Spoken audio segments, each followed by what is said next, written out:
Hello, everyone, and welcome to Flex Your Vote 2024. My name is Sonia Chalaka, and I'm so excited to continue this series that I started in 2022, where I break down the measures on our California ballot. But this year, I'm doing something different.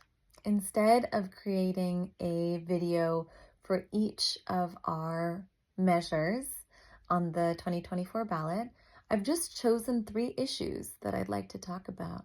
Issues that I think are important, warrant discussion, and can be a little confusing. So this series, our mini series, is very much meant for all California voters who have yet to decide which way they would like to vote on our measures, who could benefit from a little bit more context and clarity, and who have yet to submit your ballots. We're just a few days away from Election Day, and I hope that all of you take the time and the care to vote in alignment with your values, but also consider the greater benefit to our state, the greater benefit to our country. Because when we vote not only with our convictions, but with our communities in mind, I believe that's really where our vote is most powerful. So that's all I will say about voting. And this is very much meant to be a nonpartisan resource. So I hope you find it beneficial. Now, the 3 issues I'd like to talk about today. The first, what is a bond? Because this definition impacts 3 of the measures on our 2024 ballot.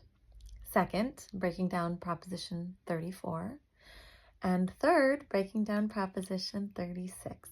Now, as brief context, this year there are 10 measures on our California ballot, and these are our statewide measures. So depending on the county you live in, you might see some local measures tacked on to that list of 10. So just be mindful as you're voting and educate yourself as needed. But this video series is going to be specific to the 10 statewide measures. Okay, so let's talk about the first issue. What is a bond? A bond is effectively a debt-based investment that the government is making to fund public projects. It operates in many ways similar to a mortgage, where the government is borrowing money from lenders to immediately fund very specific defined projects as approved by the constituents. So projects are never going to go beyond the scope of what was approved. And the funding is immediately available, right, to start taking underway these projects, typically school-related projects, community college-related projects, infrastructure, etc. Now, most of these bonds are repaid over a 30-year period, and the repayment source depends on whether it's a state bond or a municipal bond. So that's a very important distinction.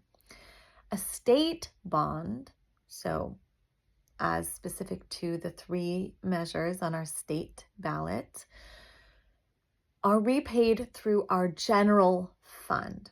The general fund is typically sourced by 3 things.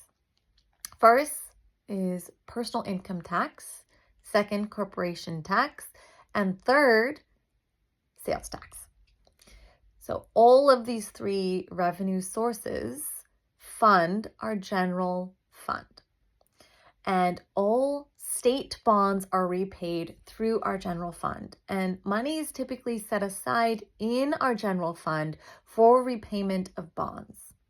So it typically amounts to a maximum of 2% of the entirety of our general fund is going towards repayment of these bonds.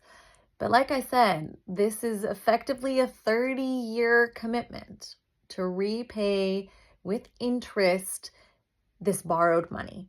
Now, municipal bond operates a little differently because Municipal bonds are used to fund local projects, county projects. So they're not paid from our state fund and not from this specific delineation of our state fund, the general fund. They are actually paid typically through property tax increases that are going to your local government. So when you're voting to approve a municipal bond, be mindful that you're effectively also voting to approve a property tax increase. Again, this is not the case with the state bond. This is only the case for a municipal bond. So that is a bond in a nutshell, and I'll see you in part 2.